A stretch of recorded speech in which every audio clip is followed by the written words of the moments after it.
अगर आप अपने माँ बाप से सच्चा प्यार करते हो ना, तो इस 2 मिनट की कहानी को पूरा जरूर सुने।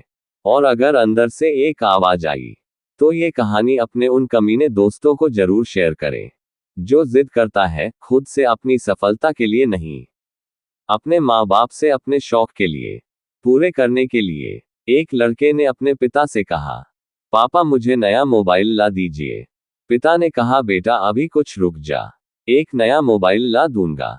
बेटे ने कहा, आपके पास मेरे लिए कभी पैसे नहीं होते, मेरे सब दोस्त अच्छे से रहते हैं, किसी के पास कोई कमी नहीं होती, सिर्फ मेरे पास ही हर चीज की कमी होती है। अब आपका बच्चा पैदा होना तो बेहद मुश्किल है, लेकिन उन्हें निभाना बेहद मुश्किल है। जब आप मेरी जरूरत पूरी कर ही नहीं सकते, तो इसका मतलब यह है कि इस घर में मेरे बेटे का घर ठीक हो रहा है। रुक जा, मेरी बात तो सुन।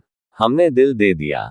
माता पिता ने बेटे को छोड़ने और समझाने की काफी कोशिश की, लेकिन वह असफल नहीं हुआ। बैग पैक किया और घर से निकल गया। लेकिन घर से पेंसिल टाइम गलती से उसने अपने पिता की डायरी अपने बैग में डाल ली। पिता की आदतें थी कि वह हमेशा डायरी लिखते थे, और उनकी डायरी को छूने की नियति किसी को भी नहीं थी। लड़का घर से काफी दूर जाकर थककर बैठ गया। जब उसने डायरी देखी तो उसने सोचा कि मिल ही गया खजाना, आज पता चलेगा कि मेरे संग्रहालय ने कहां कहां कबाड़ छिपाकर रखा है, और उनके परिजनों से पैसे ले लिए हैं, और सारा का सारा लेखा जोखा आज मुझे मिल जाएगा। बेटे को लगा, इस डायरी में बेटे को लगा था सारा पैसा तक भुगतान कर रहे थे। दूसरे असंबद्ध में उनके कॉलेज की फीस और स्टूडेंट का कर्ज लिखा था कि इन लोगों को कितने पैसे दिए गए हैं, और सबसे आखिरी पन्ने पर लिखा था कि उनके बेटे को अब मोबाइल देना है। उसके लिए मुझे कौन कौन उधार दे सकता है, उन सभी लोगों को के नाम लिखे गए थे।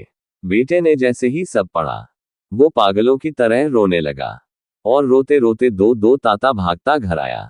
जैसे ही उसने घर आया और देखा कि उसके माता पिता एक कोने में रो रहे थे, बेटा अपने पिता के दोस्तों में रोना धोना की तरह मुझे दिखाया। बेटे ने कहा, माफ कर दीजिए पिताजी। पिता ने कहा, बेटा तू मत रो, तुझे मोबाइल मिल जाएगा। बेटे ने कहा, मुझे आपसे कुछ नहीं चाहिए, मुझे सब पता चल गया है कि इस डायरी में आपने लोगों का क्या छुपाया था। अब आपको कोई काम नहीं है, मेहनत करके सब कुछ ठीक हो जाएगा। ये सुनकर बेटे को गले से लगा लिया। दोस्तों, माँ बाप अपना पूरा जीवन, अपनी पूरी खुशियां अपने बच्चों के लिए कुर्बान कर देते हैं, लेकिन कुछ बच्चों को ऐसा लगता है कि माँ बाप ने उनके लिए कुछ नहीं किया है। वह कभी कभी आपको अपनी समस्या से संतुष्ट नहीं होते हैं, लेकिन वह कितनी बड़ी समस्या से गुजर रहे हो, सनातनी भी उन्हें नीचा दिखाते होंगे तो भी वो सह लेते होंगे। लोग भी तनिस्केल होंगे तो भी वो सह लेंगे, लेकिन अपनी समस्या कभी शेयर न करें, क्योंकि आप कभी दुखी होकर नहीं देखना चाहते हैं। अब आपका फर्ज बना है अपने माँ बाप को अच्छे तरीके से रखना, और उन्हें रखना सुख देना, ताकि वो भी अपने जीवन का बचाव कर सके, सुख में गुजर सके। अगर आप अभी भी सोए हो तो जग जाए और अपने शौक पूरे करने पर, अपना करियर बनाने पर ध्यान दीजिए, क्योंकि अगर आपको अपने माँ बाप के साथ कुछ नहीं मिला, तो बाद में आप सोने का महल भी बना लोगे ना, तो भी आपको नींद नहीं आएगी। अपने जीवन में कुछ बेहतर कर सकें, ताकि आपके माता पिता की उम्र बढ़ने के बाद भी उन्हें सुख मिल सके। अगर कहानी अच्छी लगी तो इसे सभी के साथ शेयर कर दीजिएगा, और अगर अभी तक लाइक नहीं की है तो जरूर करना, और कमेंट करके आप जरूर बताइएगा ये पोस्ट आपको कैसा लगा, और चैनल को सब्सक्राइब करना न भूलिएगा। धन्यवाद।